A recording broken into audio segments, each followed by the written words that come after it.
Salud ha estado esta semana bajo la mirada de la opinión pública y también de manera especial bajo la mirada de los asegurados que tras un incidente aún por esclarecer, me refiero claro a la muerte de la madre de la exministra Ana Jara, pues estos asegurados han podido compartir una vez más la frustración, la impotencia que se vive en los servicios de emergencia del Seguro Social.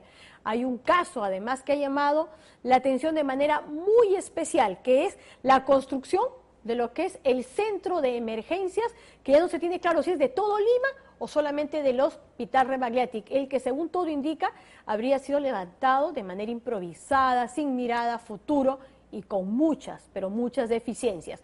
Vicky Zamora y Walter Jiménez con todos los detalles. Algunos de los comentarios que ustedes han compartido con nosotros a través del hashtag Panorama aparecerán en un cintillo durante la emisión de este reportaje. Gracias por haberlo hecho.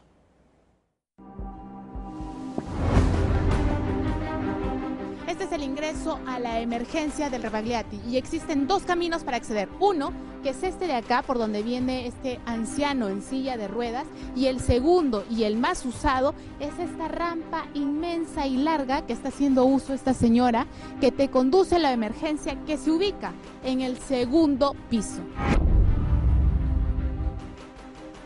Este paciente con su numerito en la pared y está acá frente a la puerta de instalaciones mecánicas y donde dice atención de riesgo eléctrico. Esto es increíble.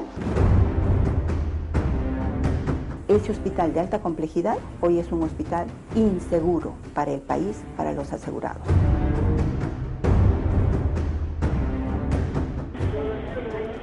Rosales, contador Rosales.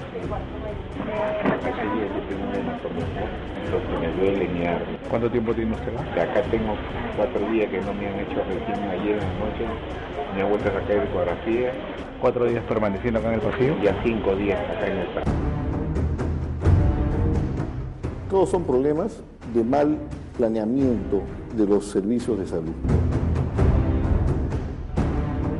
El hospital emblema del país, el más importante, el reconocido mundialmente por sus exitosas intervenciones, está en estado crítico. Enfrenta una de sus peores emergencias. ¿Internado qué tiempo tiene? Del miércoles al día de mañana usted tiene una semana acá. Aquí en el pasillo, al costado de la escalera. Mira, doctor, está bien fuerte. Me cambiaron de No puede descansar usted. No puede terminar. ¿Qué tiempo tiene que esperar? Una semana. La vida de los pacientes que ingresan por emergencia en el emblemático Rebagliati está expuesta al peligro. Así lo denuncia el cuerpo médico del hospital. Está ahí hace 2 días, está en un corredor, ahorita le he pedido que lo muevan para Sí, el otro porque lado, está frente a la escalera de escape. Está frente de la escalera y con un viento que no se imagina.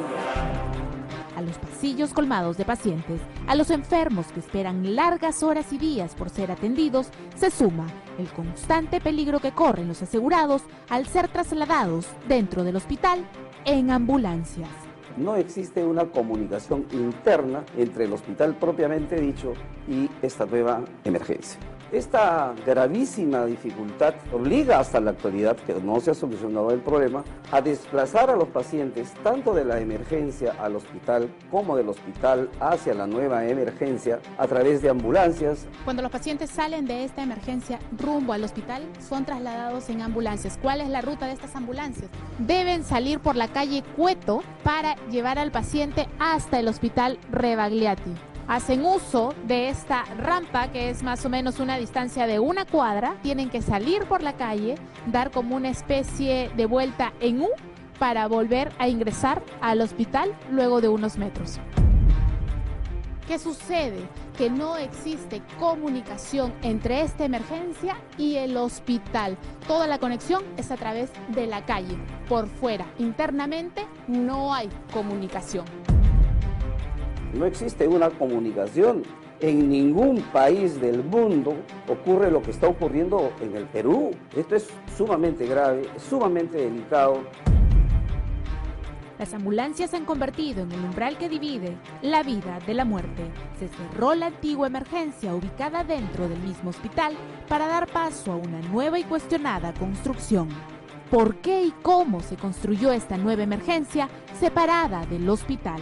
¿Por qué no existe comunicación interna que evite poner en peligro la vida de los asegurados? Hay exposición a peligro toda vez que tenemos que trasladarlo en una ambulancia.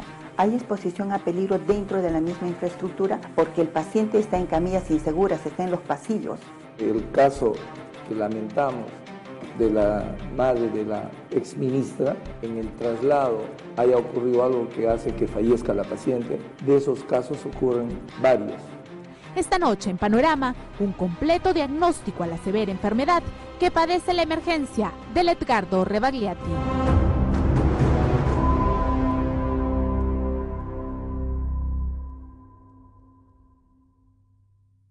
Se da inicio a la ceremonia de colocación de la primera piedra del nuevo pabellón de emergencia del Hospital Nacional Edgardo Rebagliati.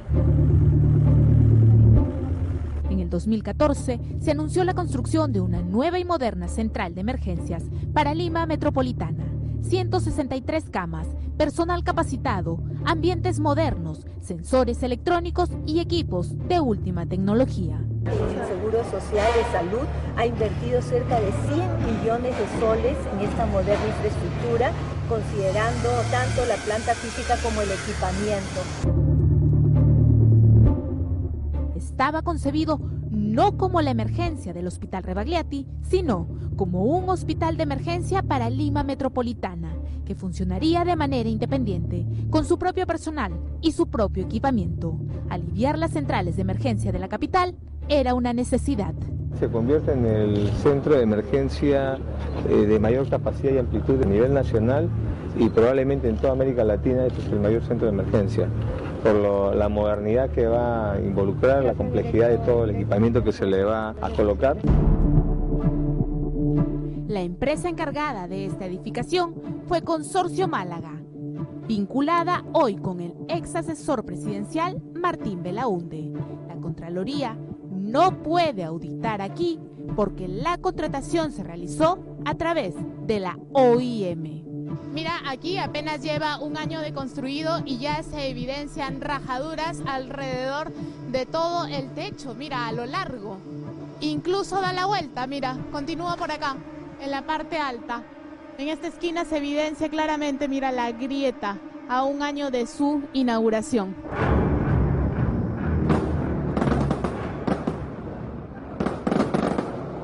El edificio fue inaugurado no como el centro de emergencia para Lima Metropolitana CELIM, como se esperaba, sino como la emergencia del Hospital Rebagliati.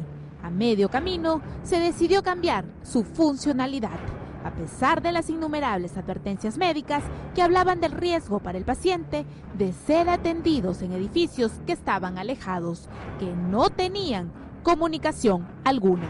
Como ustedes saben, se usaban pocos para tantos. Hay 3 salas de operación, una nomás está equipada. ¿Y para qué han hecho tanto edificio si no lo van a implementar y lo van a equipar totalmente? Las autoridades han pasado por encima no solamente de las recomendaciones del médico, sino de las normas del país y hemos detectado deficiencias graves. Y le enumero así groseramente. Ese terreno estaba en litigio y es un terreno que no estaba apto para construir una emergencia. La norma del Ministerio de Salud establece que las emergencias deben construirse con puerta a la calle. Sin embargo, acá mira la distancia, Eduardo, que existe a la calle, es más o menos 1 cuadra. Además, señala, indica que deben estar ubicadas en el primer piso. Sin embargo, aquí en esta emergencia el Rebagliati se encuentra en un segundo nivel. Los servicios vitales, que es chotrauma, y los tópicos de emergencia han quedado en el segundo piso. Tú accedes por una rampa que tiene como 100 metros o por un ascensor. Imposible en nuestra realidad que todos nuestros pacientes vengan en ambulancia. ¿Me va a traer una silla de ruedas? Sí, pues se puede hacer. Ya, señora. ¿Le es difícil subir usted? Sí, porque si no también el corazón y más lo que me cae.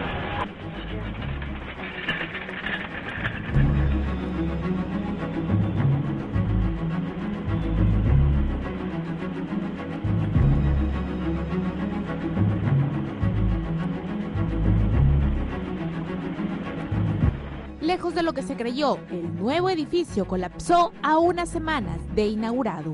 Lo que se logró fue que el hacinamiento se trasladara de un edificio antiguo a uno moderno.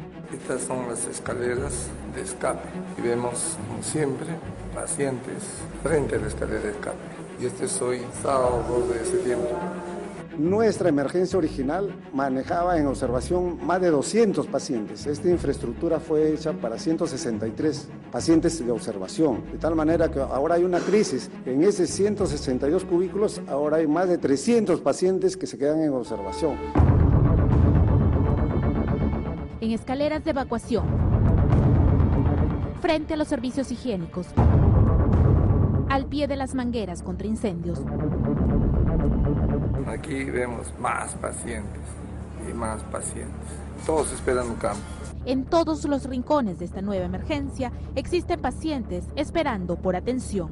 Otra deficiencia grave es que ese edificio no tiene un reservorio de oxígeno, de tal manera que el riesgo de los pacientes graves que necesitan oxígeno en la sala de operaciones, trauma, cuidados intensivos, si hubiera un desastre, Dios no quiera, en 3 horas se desabastece de oxígeno y pobres pacientes se los estamos sometiendo a riesgos.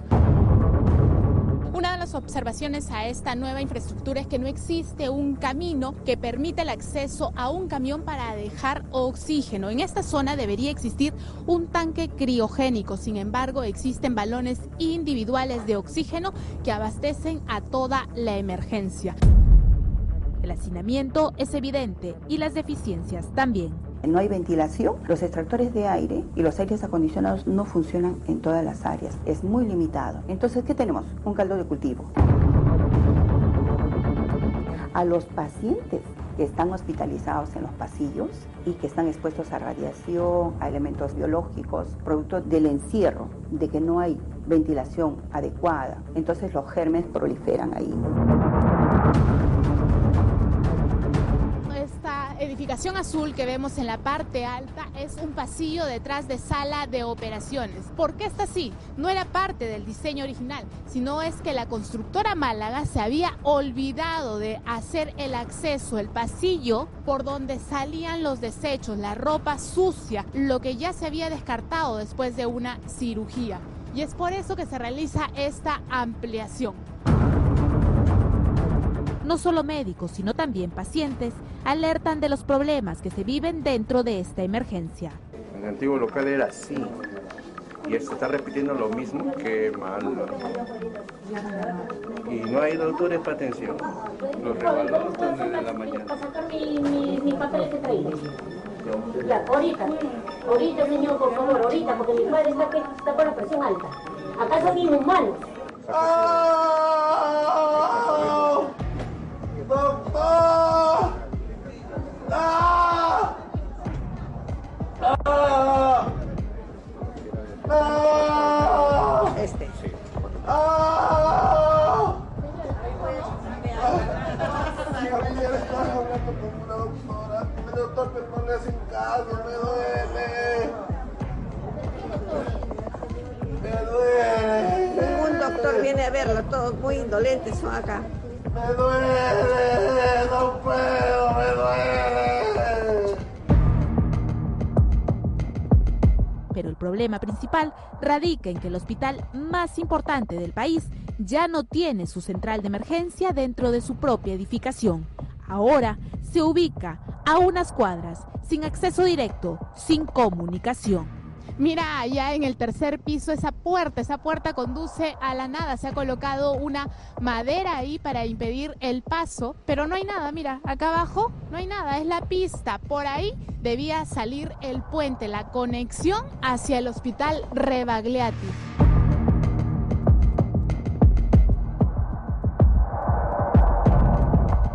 El gobierno anterior diseñó un proyecto para comunicar ambos edificios. El diseño consistía en un puente de 2 niveles, con ascensores y montacargas incluido, valorizado en 7 millones de soles. Sin embargo, nunca se construyó. ¿Cómo trasladar entonces a los pacientes? A través de ambulancias. Mira, ese vehículo ha sido acondicionado como movilidad para trasladar a pacientes. Ahí están justamente acomodando a una paciente, de hecho estable, para ser trasladada al hospital. Las ambulancias y estos vehículos son los que trasladan a los pacientes de esta emergencia hasta el hospital que se ubica en ese extremo. ¿Por qué? Porque no existe una conexión directa entre este edificio y el hospital Edgardo Rebagliati. Vamos a ver el camino que transitan estos vehículos para llevar a los pacientes. Ahí vemos dos, uno en camilla y uno que va sentado. Y como no existe conexión, tiene que ir hasta la calle, hasta la avenida Cueto y luego para ingresar al hospital. Los pacientes reclaman mejor atención, mejor trato.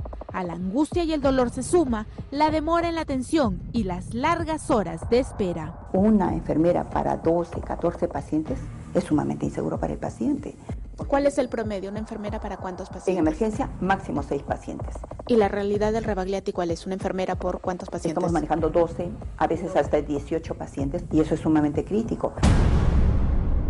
Pero así como los pacientes, los médicos también adolecen otra cruda y cruel realidad. Mi madre está bien delicada porque los médicos no les interesa la vida de las personas. Es horrible, es el hospital de la muerte.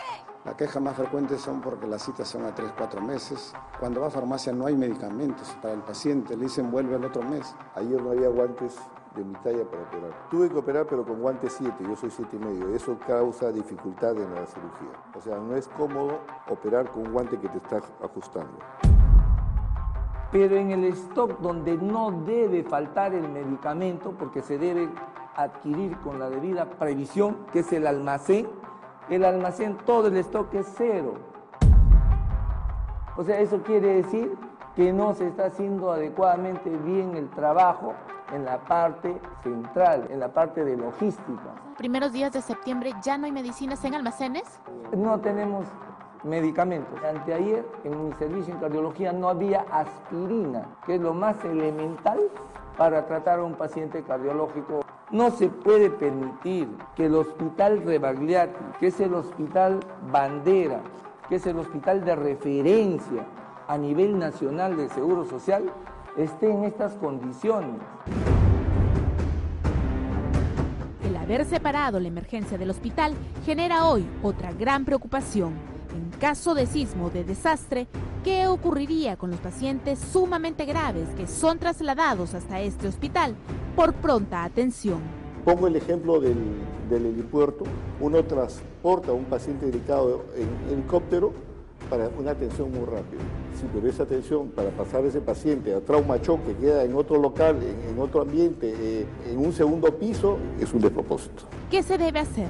La respuesta la tiene la actual gestión. Continuar con el proyecto de construcción del puente o restablecer y repotenciar la antigua emergencia que hoy está en un 90% desocupada. El diseño de esta nueva emergencia, el CELIN, fue para 166 pacientes. Sin embargo, en la emergencia propia del Rebagliati, que ahora le llamamos la antigua emergencia, ya amanecían más de 230 pacientes diariamente. ¿Y cómo voy a construir algo a futuro, a 30 años, que es menos la cantidad de demanda, sabiendo que cada día hay más asegurados? ¿Debe el nuevo edificio mantenerse como la emergencia del Hospital Rebagliati o debe volver a su proyecto original de ser un centro hospitalario únicamente de emergencia, como el Casimiro Ulloa? Que la crisis de la salud es tan notoria que no solo debe quedar en el diagnóstico, en la noticia, sino que tenemos que actuar para resolverlo. ¿Quién cura la crítica situación de los hospitales de salud?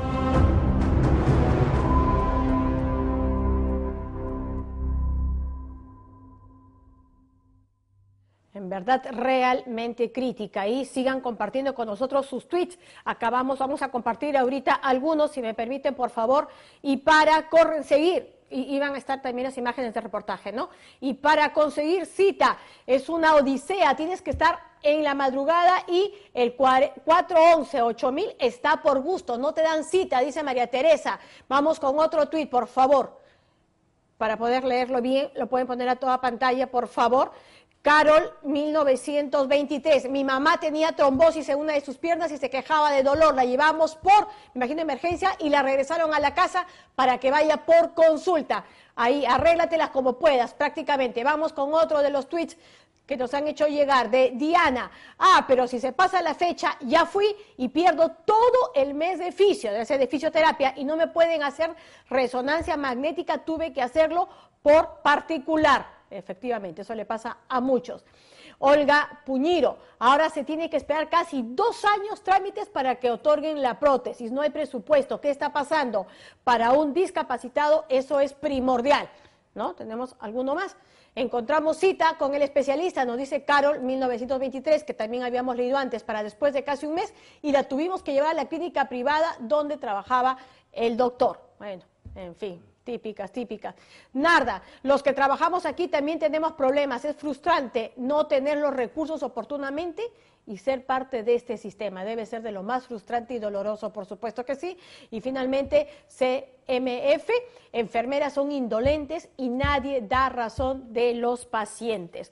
Ojalá escucharan efectivamente y les pueda llegar al corazón, por lo menos de alguna manera, a todos quienes trabajan en esos centros para poder tener un trato más humano, más decente, más digno respecto a todas las personas que llegan en momentos sumamente difíciles en su vida.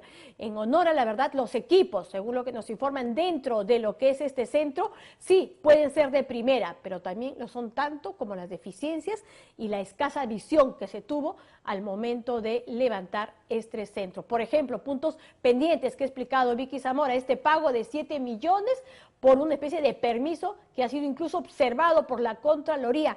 Y lo que queda clarísimo es que había pues este afán por contar con estos organismos como la OIM, que en este caso no estoy segura si era ese otro, que impiden a la larga una labor fiscalizadora de parte de la Contraloría.